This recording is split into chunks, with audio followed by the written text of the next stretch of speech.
নির্বাচন করব ঘোষণা দিয়েছি, নির্বাচন কোথা থেকে করবো এখনো ঘোষণা দিইনি।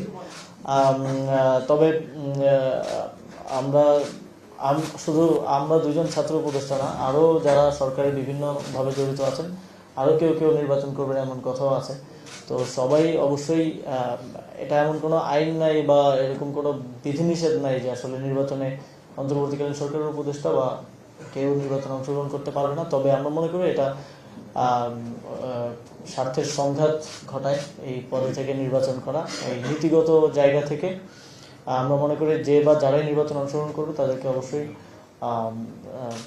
এই নির্বাচনী কার্যক্রমে ঢুকে যাওয়ার আগেই পদত্যাগ করার প্রয়োজন এবং সেভাবেই আমরা প্রস্তুতি নিচ্ছি এবং বাকি সময়ে বা অন্যান্য বিষয়গুলো সরকারি উচ্চ পর্যায়ের সাথে আলোচনার ভিত্তিতে আপনাদেরকে জানিয়ে দেওয়া হবে। অবশ্যই যদি কোনো অনিয়ম থাকে দুদক সেটা অনুসন্ধান করতে পারে এবং যদি অনুসন্ধান করে তারা কিছু পান আমাদেরকেও জানাতে পারেন, আমরা প্রয়োজনীয় ব্যবস্থা গ্রহণ করব।